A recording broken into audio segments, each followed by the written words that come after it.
Today's episode is sponsored by No Strings Attached e-News, your premier online magazine with interesting and informative articles from lifestyle, entertainment, and news worldwide. Visit the website to find out what's buzzing on nsaen.com. Welcome to the talk show Life Stories with Marc Hoberman. The goal of this show is to provide a learning experience to people of all ages, with guests from various fields in academics, a wide range of industries, and insight into the many forms of art, athletics, and entertainment. We hope you enjoy the show. Novelist and screenwriter Anthony Horowitz is today's guest. Anthony will talk about his incredibly successful career in writing and film, as well as his newest mystery, Marble Hall Murders. New York Times best-selling author of Magpie Murders and The Word is Murder, Anthony Horowitz. Welcome to Life Stories with Marc Hoberman. It's a real pleasure, Mark. Thank you for having me. It's my pleasure. And before we talk about this, which we're going to talk a lot about, I first have to ask you, Anthony, can you let me know when you first knew that being an author was your destiny? I remember that very well, and I can tell you easily. I was 10 years old. I was in a school in North London. It was a boarding school, an all-boys boarding school. I was utterly miserable there. I was a complete failure in almost every arena you can think of. Bad at academic pursuits, bad at sport. I was friendless. I was unhappy and lonely. And then I discovered the library. The school had a library. It was the one room in the school where I felt comfortable and secure. I began to read books. My first love in literature was not even serious books. It was Tintin, lovely Tintin stories by the Belgian artist Hergé. And in those stories, I lost myself and I found myself. I realized that storytelling was going to be my life and that all I wanted to be was a writer. And from that day onwards, storytelling and books and literature and fiction became the lifelines through which I followed all my life. That's incredible. I have to tell you, I was in another life, I was an English teacher for over 30 years. And in telling children to enjoy reading, I lost myself and I found myself. I love it. I'm stealing it. I don't think I'm giving you any credit, but I think that is brilliant. I don't need credit, Mark, and I want to say to you, just before I end on that discussion about teachers, that when I was in my secondary school, I had three wonderful teachers, one who taught fiction, one who taught drama, and one who taught language. And those three teachers between them molded me and found the writer I wanted to be, and it's thanks to them that I am where I am now today. So I have a great love of teachers, just not in that first school I went to aged 8. I love that. I love that. So why is mystery your chosen genre? I think that happened partly because when I was 17, my father gave me a wonderful gift, which was the complete Sherlock Holmes short stories and novellas by Sir Arthur Conan Doyle. And having already decided I wanted to write, that book and that collection taught me that I wanted to write mysteries, to be like Doyle. Wow, that's great. So when we talk about authors, who are your favorite mystery authors today? Well, there are a great many of them. I mean, I love Japanese authors and I love some Icelandic, what's called Icelandic noir. Ragnar Jonasson springs to mind as a writer I'm particularly fond of. I still read a lot of Golden Age crime. I can never get quite enough of Dorothy L. Sayers and the Guy Marsh, P.D. James, Agatha Christie. So all that sort of bunch of people. And there are plenty of modern crime writers from Harlan Coben, Lee Childs. So many great books out there. I tend not to read too much crime fiction if I can help it, partly because it's a bit of a busman's holiday. I spend half my life thinking up murders. Do I really want to read about any more? But also because I have a slight nervousness about coming across an idea so good that I'll be tempted to steal it, or I'll simply resent the fact that I can't. Wow. Well, 6 Degrees of Separation, because you mentioned some authors in the novel. You mentioned Harlan Coben. So this is an author I like. This is Harlan Coben. And I recognize him. I saw him in London just a few weeks ago. He's a wonderful man. He's lovely to talk to, very easy considering he's such a major star in the literary firmament. But he's just a really nice guy and I love his books. Yeah, so do I. And I don't know if you realize this, but I'm going to tell you now, you're also a silent marriage counselor because my wife and I don't usually read the same books. We know a lot of couples that don't watch the same shows. They don't read the same books. But we made Marble Hall Murders a team effort in reading and then discussion. So how does it feel to know that you have that kind of impact on your readers? I think it's the most wonderful thing about being a writer is discovering that you have got readers. You see figures in newspaper columns. You are this, you're number 5, 4, 3, 2, 1 bestseller or whatever, and you see how many copies you've sold. But it's all too easy to think that you actually have no impact on anyone in the world at all, because I spend a lot of hours in the room in which I'm now talking to you, which is in Richmond in the southwest of London, and I spend a lot of time without communication. So it's a wonderful thing to realize that there are people who like your work. And I have to say that in all the writing I've done, the thing I'm probably most proud of is my collection of Alex Rider novels, 14 of them, which are written for young adults, because over and over again, I'm told by parents and by teachers that my books have helped get kids to read. And to me, that is simply the most important thing in life, for a writer to encourage young people to read. If they don't read, who's going to read us in 10 years' time? That's the thing we have to remember. So it's a great thing to hear, and I'm delighted that you and your wife came together over my books.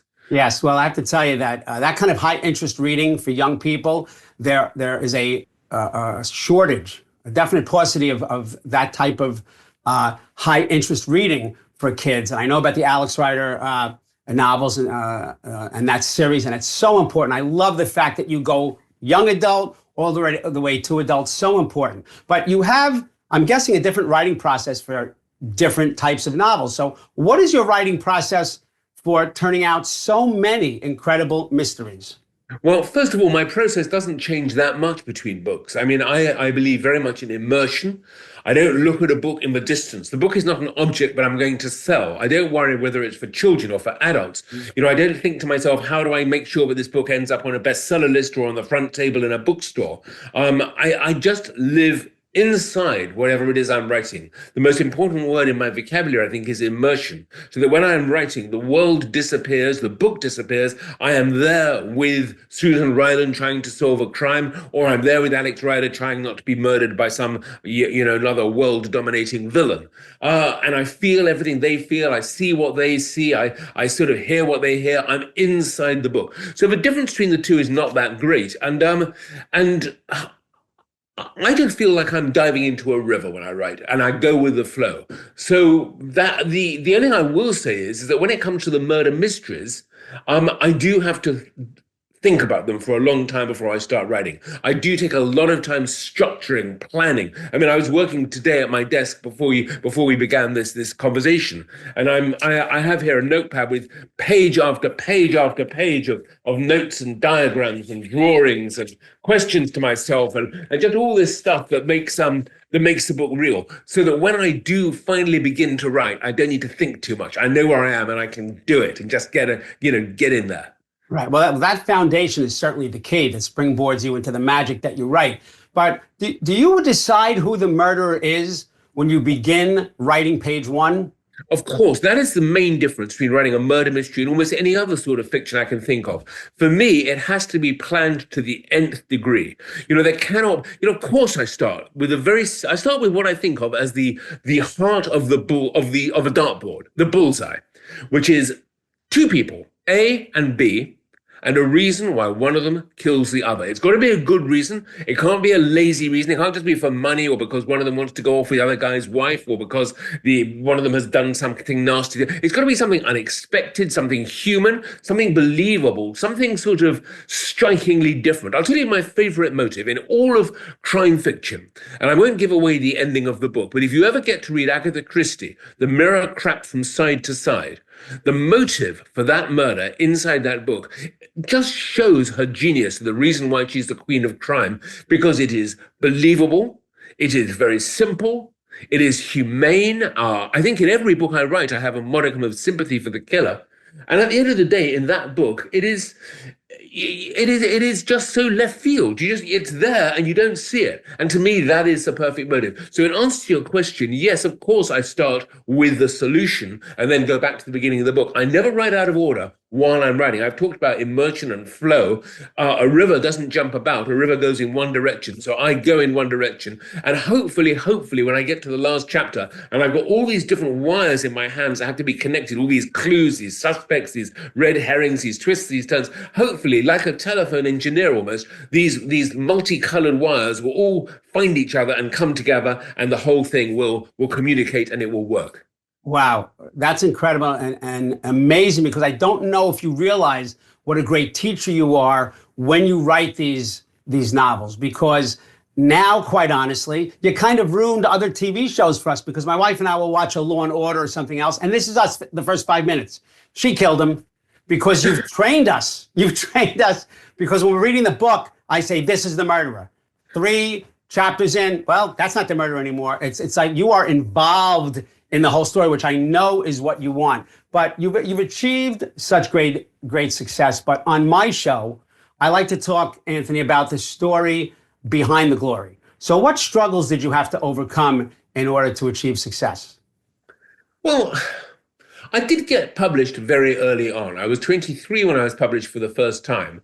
But I've already hinted to you that my childhood was less than happy. I came from a very strange family.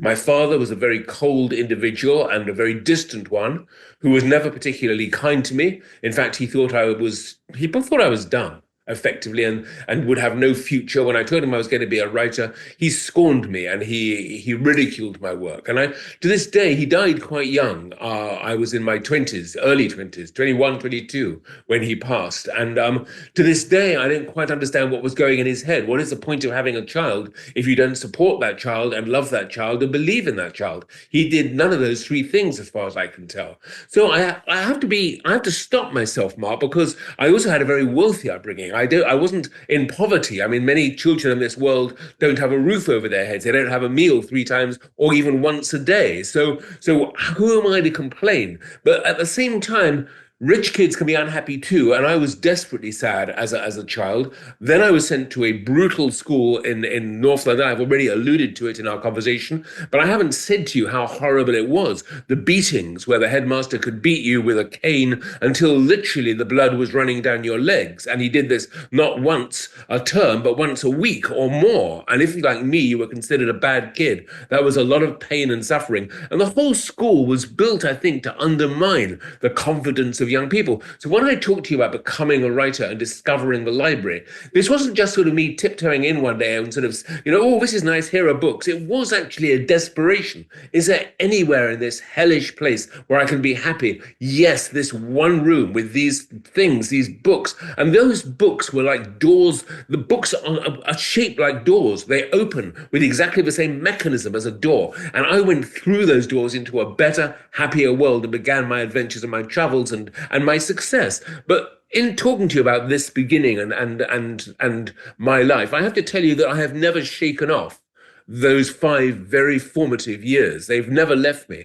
And in this country, I mean, I think American listeners may not be so well acquainted with the sort of education failings of the United Kingdom back in the 50s and the 60s. But there are a great many men in my position in all walks of life. The Earl Spencer, who has a relationship with the royal family, has written a book about his time at school and the sort of the misery that he went through and how it damaged him for life.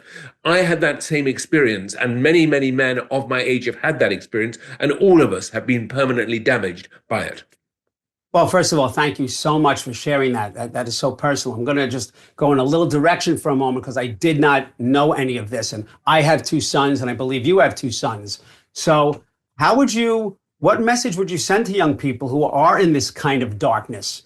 And you found your way. What kind of advice would you give to people who are suffering in that manner? Well, first of all, I would say that my 2 sons did not have the same experience, partly because now what the teachers did to me at my school is illegal. You cannot beat a child in this country. You cannot slap a child. You cannot really scream at a child. In fact, you cannot even touch a child. And these are things which I think are a healthy and happy development that I've seen in my lifetime. But there are, of course, many children all over the world who are in a dark place.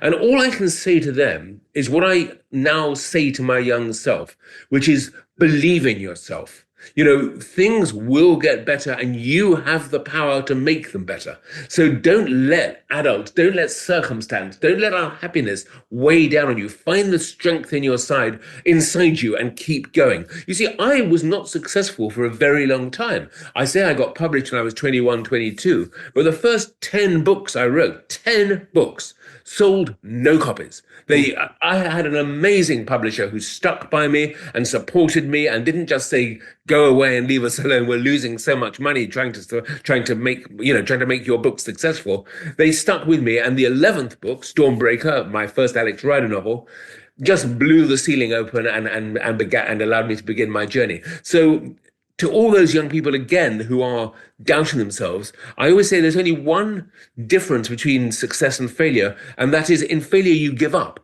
If you continue to try, if you keep believing yourself in some way, perhaps unexpectedly, you will succeed. I did. I'm proof of it. What words of wisdom. You certainly are proof of it. So now we have to get into the latest mystery, Marble Hall Murders. It's quintessential Anthony Horowitz. I never saw Susan Ryland so confident and fearless. I'm a little scared of her now. She's so powerful in this novel. What do you want readers to learn about her in Marble Hall Murders?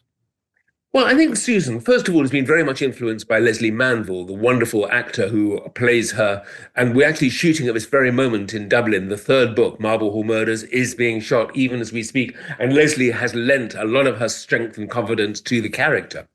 In the book, Susan Ryland is in a strange place. Her relationship with Andreas is over. Her life in Crete has come to a close. She's back in the United Kingdom, back in London. She's finding it hard to get a job. She's living alone in a flat. She is of a certain age, which is to say the other side of 50. I never say the wrong side, instead. It's Right. just the other side of it. And I think the book looks at a woman in her position and says, can you be fulfilled if you aren't married, if you're on your own? Can you be fulfilled if you don't have a full-time job? What is it that makes you whole as a human being? And Susan is the answer to that person. She is self-confident, she is assured, she is living the life that she wants to live. And when she gets involved for a third time now in a mystery that actually threatens her own life, working with a very difficult young writer who has hidden secrets in his books that could destroy both him and her, she deals with it and she comes out on top. And I'm so happy you think that she is stronger in this book. I think she is. She's stronger, she's wiser, she's more self-assured. And I'm watching the rushes, the dailies, every single day from the set. The performance that Leslie is giving is sublime. No shock there, because, as reading the book and knowing the actors and actresses who play them, you mentioned Leslie Manville, and of course, Tim McMullen does such a great job as Adakus Pund. It's just incredible to actually see them in another book and how they grow and change a little bit from one story to another. So enter Detective Adakus Pund, who's a staple of the show within a show and novel within a novel protagonist. Does he come from the recesses of your mind, or does he resemble someone you knew? Well, I think there is a little bit of Agatha Christie in him. I must be honest. I mean, Poirot is a foreigner in England and is always therefore an outsider, and I did like that. Punt is more, I think, serious, perhaps. He's a slightly darker character because of his experiences in the Second World War, where he ended up in a labor camp because he is Greek Jewish and has been therefore, as it were, interned and imprisoned by the Nazis. He has seen evil in the eye. He has looked it in the eye, and he has learned from that, and it governs his life, his experiences. Crime and murder are manifestations of evil, and in a way, his wartime experiences have given him the strength to confront that evil. I think in this third outing, his relationship with Susan, in the TV series, of course, they actually meet and they talk to each other, has become stronger. But in the book, too, I think he is a warmer character. And there are a couple of tricks I play in the books that I wouldn't have dared do in the first two, in which Punt comes very close to realizing that he is just a character in a novel inside a novel. But I think that our acquaintanceship, which is now sort of 5 years old, has brought us ever closer together.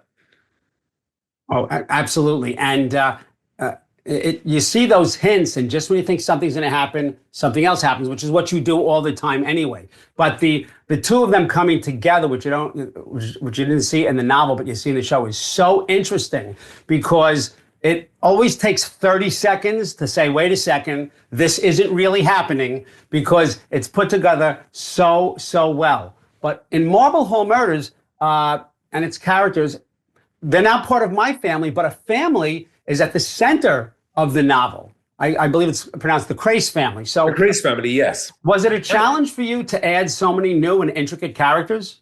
It was a challenge to have so many characters, to have not one but two whole families, because you've got the Crace family, Miriam Crace, the most famous writer in the world back in the 1950s, a sort of an Enid Blyton, Agatha Christie, hugely best-selling author, who also happens to be a complete monster.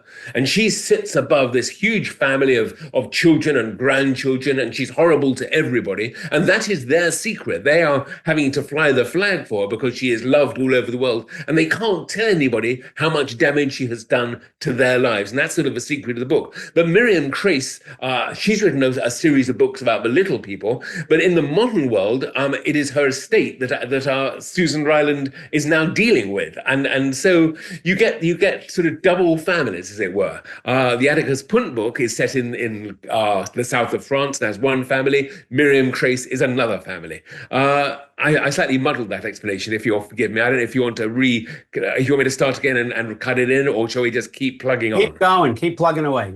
Okay, well, anyway, it is two sets of families, and I have to make sure when people are reading the book that everybody knows who everyone is, so the reader does not get lost. That's why the first thing you'll find at the beginning of the book is a list of characters in the modern world and a family tree for the Craces. So if you do find yourself wondering, Robert Crace or Roland Crace, who is this guy, you can go back and see how he relates to everyone else. Right, and I have to tell you, if somebody said to me, these are the number of people in the novel, I want you to read it, I would almost be scared, but I don't lose my way. You just look up and go, oh yeah, now I know who that is. The trick, if I may say, the trick is, I've always said, it's a little bit like the watch that you wear on your wrist. If you were to open it up and look inside, it's got all sorts of things. I don't know what's in there, springs and cogs and wheels and things that go ping inside the watch. And if you took it to pieces, you'd never put it back together again. Glance at the watch, you tell the time instantly. So in other words, it's complicated, the workings, but the reading should be as simple as telling the time.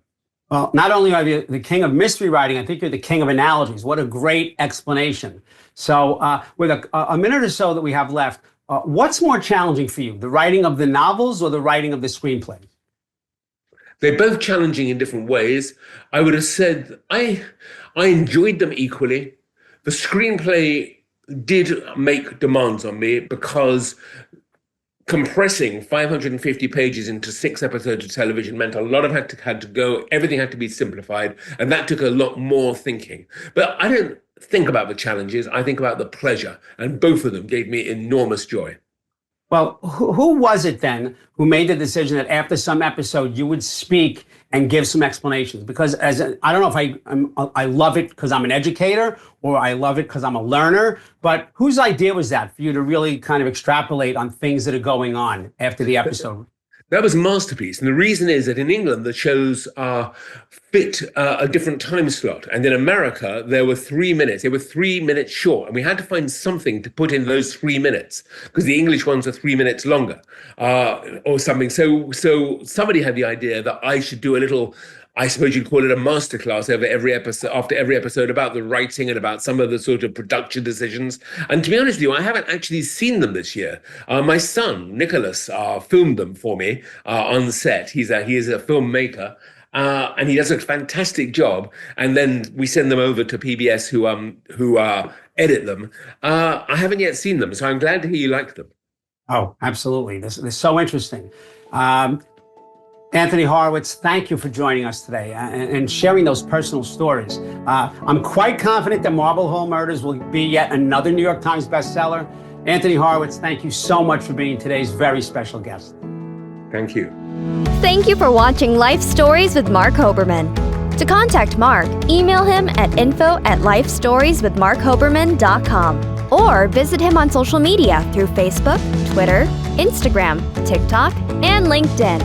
Thank you for watching Life Stories with Marc Hoberman.